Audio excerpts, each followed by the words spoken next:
In this video, I'm going to talk about different ways to lengthen and create more space in your pelvic floor.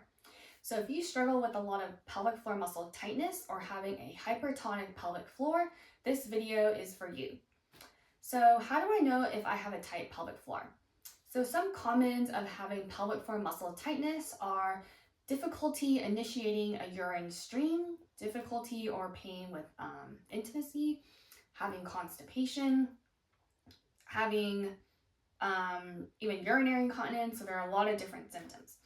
So if you have tightness in your pelvic floor, the best way to know about this is to get evaluated by a pelvic floor physical therapist, and they will be able to assess the muscles to see if those muscles are tight or have limited mobility. So there are many different exercises to help create space in those muscles and to create length. Now, we need to understand what happens to the pelvis in terms of its anatomy and physiology. So our pelvis is not a rigid structure, which is great because that means our pelvis can move in different ways that can allow those muscles to stretch or lengthen. Now, you've probably seen different exercises like you can do a child's pose or a butterfly stretch or happy baby to help stretch out the muscles. But I want to show you in terms of the pelvic anatomy of why those stretches may be helpful and different exercises and positions you can do throughout your day to help create space in your pelvic floor. So let me talk about the different movements of the hips. So there's hip flexion, the thigh moving up. There's hip extension, the thigh moving back. There's also external and internal rotation. This would be external rotation, which your leg moves out like this. So when I externally rotate my hip, if I'm standing, my foot and leg are moving out, or it's hip internal rotation, this motion. So again, I'll show you again. If our hip is externally rotating, our hip is going to move out, our whole pelvis is going to move out like this. Internal rotation means our ilium and femur move in like this. So those are the basic motions of the pelvis. Now, to look at the bottom view, when we externally rotate our hips, this motion happens. So you can see there's less space here. When hip internal rotation happens, this happens. So you can see when we move our hips either into flexion or extension, so this would be flexion, extension, external rotation, internal rotation. So we can move our hips into different positions, and that's going to affect the length of the pelvic floor. So this is why child's pose, if we do a child's pose, that's this position, that is a lot of hip flexion. When we do happy baby, again, that is a lot of hip flexion because we're flexing our hips.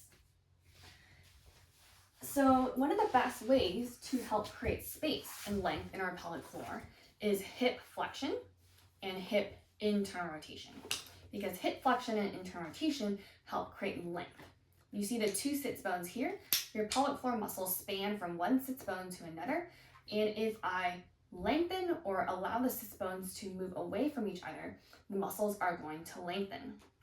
So that's why you might see that certain positions are better to help lengthen the pelvic floor. Now, another way to think about how can I lengthen my pelvic floor throughout my day without doing all these stretches is varying up how you're sitting. So if you are sitting in a chair all day at work for 8 hours, you're in the same position all day. And muscles, when they are in the same position for a prolonged period of time, those muscles can get tight. They can also get dehydrated because muscles really like movement. So one way to change up your pelvic position and to diversify your positioning is to pick different positions to sit in throughout the day when you're working. So you can go from standing, you can go from sitting, you can even go into a deep squat. You can be like this. Maybe you have the computer here when you're working like this.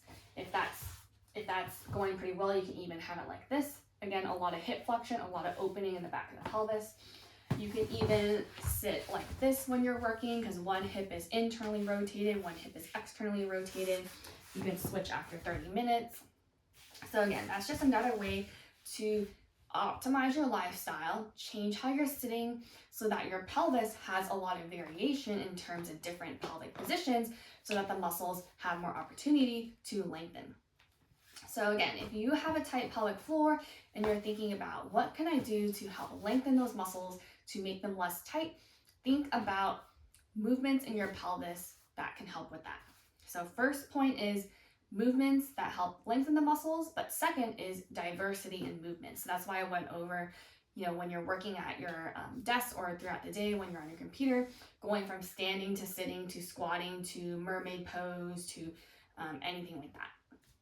So I hope that video was helpful in terms of understanding the anatomy of the pelvis and how changing up our hip positions can affect the pelvic floor.